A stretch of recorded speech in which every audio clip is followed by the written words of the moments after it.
So, first of all, since the results have come and I wanted you all to interact with the students who got selected. So, I would just want to share the journey of Nilesh. Nilesh is basically an engineer, BTech from Indore, and he got selected in third attempt. All India rank is 621, and he was the mentorship student, GS, essay, answer writing, and this was his third attempt. In second attempt also he gave interview, missed by few marks. But as I mentioned, this journey is about perseverance and discipline, and he made it this year. And he's again an aspirant, and we are hoping that he'll do better in the coming years, maybe next year. So as we speak now, we are expecting that he will get either IPS or IRS. And I just want to congratulate Nilesh for all the hard work and effort that has been done. So Nilesh, now हम लोग तो रोज ही बात करते हैं. We are trained to do that.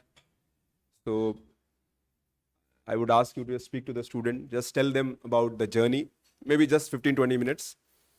And because class has, sir is already here. Sir, I'll borrow your time little bit today. Okay, maybe sometimes that boost is needed. So, and I would ask you to be very open in terms of asking the questions about journey, because every journey is unique. But लेकिन जो आपकी journey है वो journey आपको अपना create करना है. हर selection के पीछे एक अच्छी कहानी होती है. सिलेक्शन जब तक नहीं होता है तो वो कहानी का एंड पता नहीं होता है. बट एवरी सिलेक्शन के साथ एक अच्छी कहानी होती है.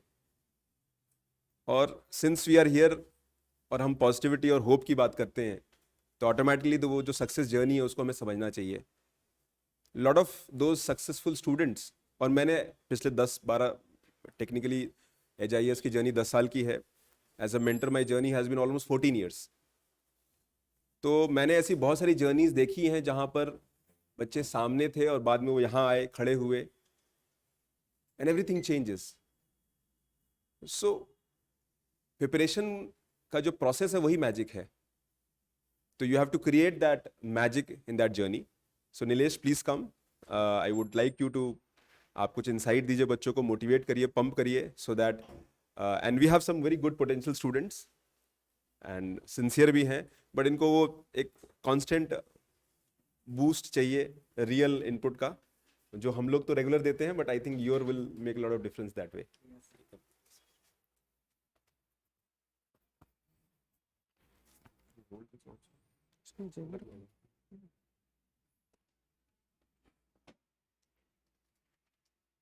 तो कैसे हैं आप सब लोग?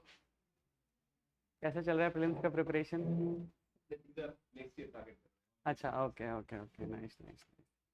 तो मैं सेशन थोड़ा इंटरेक्टिव रखता हूँ. आप लोगों को जो भी क्वेश्चंस लगता हो तैयारी के, मतलब जो भी चीज़ हो, आपकी मेंटल कंडीशन, आपकी तैयारी में जो भी सब्जेक्ट्स रिलेटेड इश्यूज़ हों, आप कुछ भी मेरे से पूछ सकते हैं.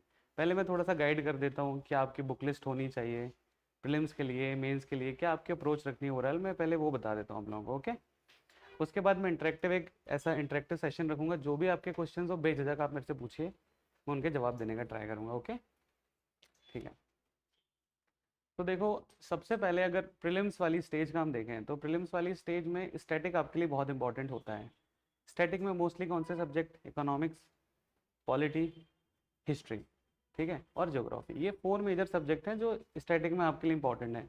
क्योंकि अगर इन्वायरमेंट एंड साइंस टेक का देखेंगे तो इसमें थोड़ा करंट अफेयर्स वाला सेक्शन ज़्यादा होता है. तो ज़रूरी नहीं है स्टैटिक से क्वेश्चन आए. अगर स्टैटिक से क्वेश्चन आएंगे भी तो वो करंट अफेयर से लिंक करके क्वेश्चन आते हैं, और उसमें डायनेमिज्म बहुत होता है. यूपीएससी कई बार ऐसी टर्म्स ले आता है साइंस एंड टेक एनवायरनमेंट में जो हमें पता भी नहीं होती है, कहीं किसी न्यूज़पेपर में भी नहीं होती हैं. तो सबसे पहले आप लोग, जैसे कि आप अगले साल देने वाले हैं सब लोग, तो आपका मेन फोकस ये होना चाहिए कि जो स्टैटिक के सब्जेक्ट्स हैं उन पे आप अपनी कमांड बहुत तगड़ी होनी चाहिए. खास करके पॉलिटी, इकोनॉमिक्स. इकोनॉमिक्स तो सर बहुत अच्छा पढ़ाते हैं. और अगर आप पॉलिटी का देखेंगे तो पॉलिटी में आप लक्ष्मीकांत करिए, और उसके अलावा जो भी क्वेश्चंस कोचिंग मटेरियल्स आपको मिल रहे हैं उसमें से क्वेश्चंस आंसर प्रैक्टिस करिए, कुछ मॉक टेस्ट दीजिए, तो आपकी जो भी बेसिक गैप्स हैं उसमें वो कंप्लीट हो जाएंगे. लक्ष्मीकांत को जितना पढ़ सकते हैं पढ़िए, क्लास नोट्स पढ़िए अपनी, क्योंकि लक्ष्मीकांत में देखो बेसिक पॉलिटी सारा दिया हुआ है लेकिन क्लास नोट्स में आपको जो कुछ सुप्रीम कोर्ट के केसेस, जो अलग अलग इश्यूज होते हैं, आर्टिकल 21 का क्या पार्ट हो सकता है, क्या नहीं हो सकता है, ये चीज़ लक्ष्मीकांत में उतना नहीं दिया होता है। ये चीज़ आपकी क्लास नोट्स में कवर होंगी, ठीक है। तो उस पर फोकस करिए।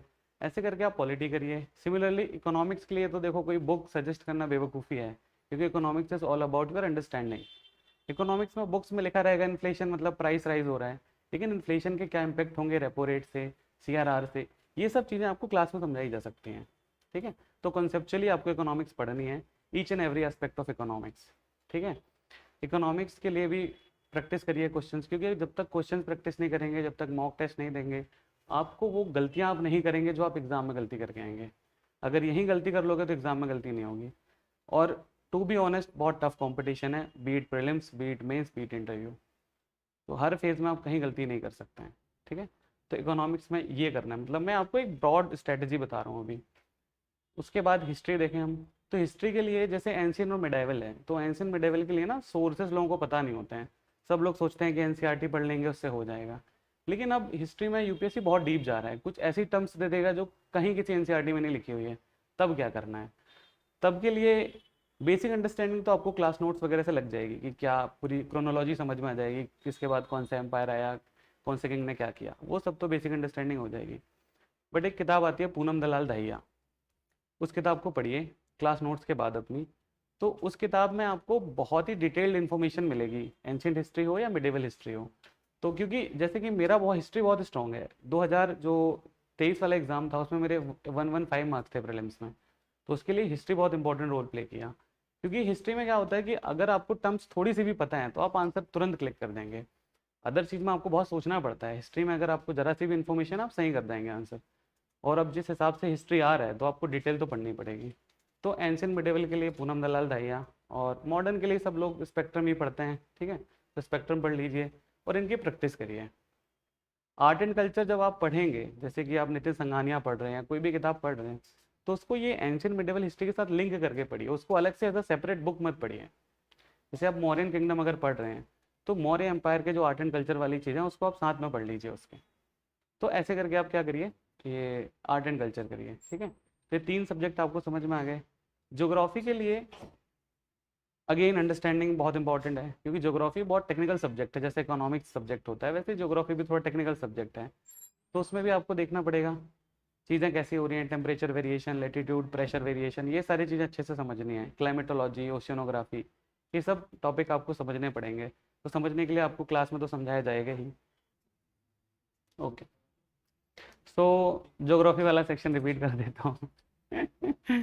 तो ज्योग्राफी के लिए वही बताया मैंने आप लोग की कि पहले क्लास नोट्स अच्छे से करिए, क्योंकि बेसिक अंडरस्टैंडिंग चाहिए हर टॉपिक की, बीट क्लाइमेटोलॉजी, जियोमॉर्फोलॉजी, ओशियनोग्राफी हो, या फिर इंडियन मानसून, क्योंकि ये जो कुछ टर्म्स होती है ना समझ नहीं आती हैं आसानी से पढ़ने से, कि अल्नीनो क्या है, ला नीनो क्या है, एंसो क्या है, अल्नीनो मोडिकी मोडुकी क्या है। तो ये सब चीज़ आपको एक टीचर अच्छे से बेटर तरीके से समझा पाएगा। उसके बाद फिर वैल्यू एडिशन के लिए आप एनसीईआरटी कर लीजिए, या पीएमएफआईएस की बुक आती है वो कर लीजिए, बहुत सारी बुक्स अवेलेबल है मार्केट में। बट एनसीईआरटी और पीएमएफआईएस की किताब ये 2 सफिशियंट है, इनमें से कोई एक भी आप कर सकते हैं, ठीक है। और बाकी मेंस के लिए मैं बताया आपको, सबसे पहली कंडीशन मेंस के लिए क्या है कि आपके पास नोट्स तैयार होनी चाहिए, ठीक है। दूसरी कंडीशन क्या है, शॉर्ट नोट्स बना लीजिए। तीसरी कंडीशन ये है कि आंसर राइटिंग करिए जितनी कर सकते हैं, ठीक है। सर खुद ही एवेलुएट करते हैं मैक्सिमम टेस्ट, तो आप वो दीजिए, आपको बहुत बढ़िया इंसाइट्स देंगे सर, तो वो करिए।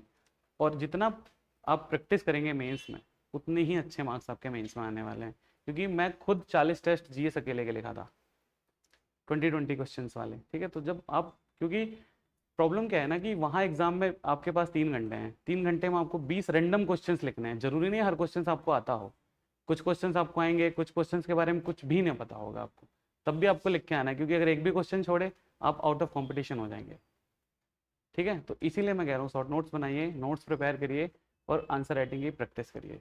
ये ओवरऑल स्ट्रैटेजी रहेगी आपकी प्रीलिम्स और मेंस की, ठीक है।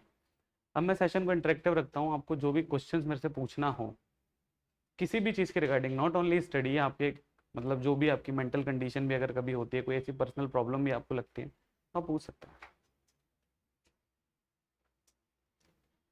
कुछ भी प्रीलिम्स के लिए हो या मेंस के लिए हो, जो भी हो आप लोग का पूछ सकते हैं, झिझकिए मत, पूछ लीजिए, हाँ बिल्कुल।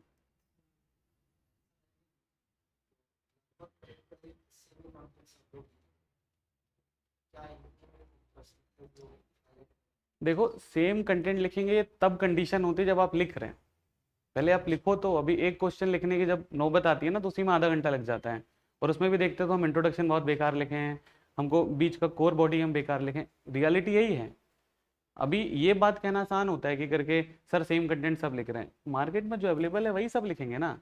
बट बात क्या है कि जो सेम क्वेश्चन में सब सेम लिख रहे हैं, लेकिन कुछ जो नए क्वेश्चंस आते हैं उसमें तुम यूनिक करके तो तुम आगे निकल जाओगे। तो सबसे पहले लिखो, अभी ये मत सोचो कि सब सेम कंटेंट लिखेंगे। अब फॉर एग्जांपल साइबर सिक्योरिटी पे क्वेश्चन आता है, तो क्या लिखोगे तुम? साइबर सिक्योरिटी इंडेक्स लिखोगे? ये सबको लिखना पड़ेगा डेटा के लिए। गुलशन राय कमेटी लिखोगे? सबको लिखना पड़ेगा। अब जो चीज़ अवेलेबल है वही तो लिखोगे ना आप। लेकिन टू बी ऑनेस्ट 90% जनता यही नहीं लिख पाती मेंस में वहाँ पे। ठीक है, तो अभी इस चीज़ पे फोकस मत करो आपकी सब सेम कंटेंट लिखेंगे, ये बिल्कुल भी आपका नहीं रहना चाहिए। पहले लिखो, वो इंपॉर्टेंट है। ठीक है, बाकी कुछ? जैसे मतलब एक बिगिनर से एकदम एडवांस होता है, जैसे जो भी हम नोट्स टॉपर्स नोट्स देखते हैं तो वो काफी शॉर्ट है, कंसाइज है, तो मतलब बिगिनर से वहां तक मतलब पूरा कैसे है? देखो कोई भी टॉपिक अगर जैसे मान लो GS3 का मैं टॉपिक बोलता हूँ फाइनेंशियल इंक्लूजन, ठीक है।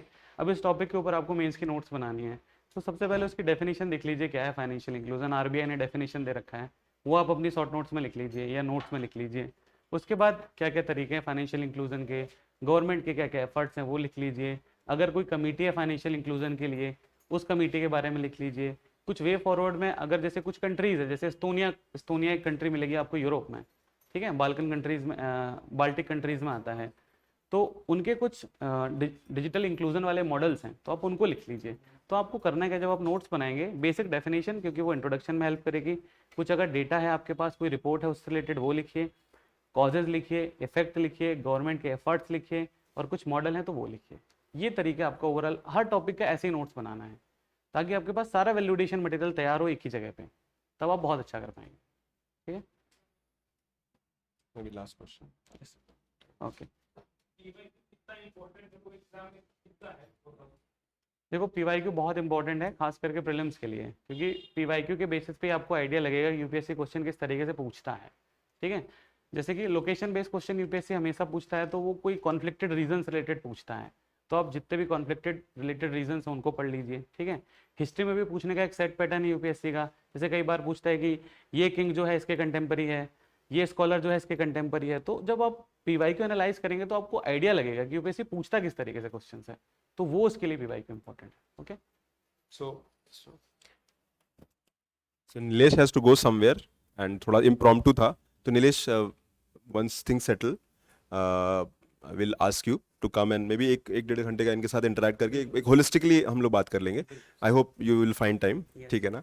So because class आप लोग continue करिए, and then because he'll come again, he is going to attempt the exam. अभी तो 2-3 महीने बाद जो है, अभी प्रीलिम से अगले महीने, then we have mains, so the cycle will continue.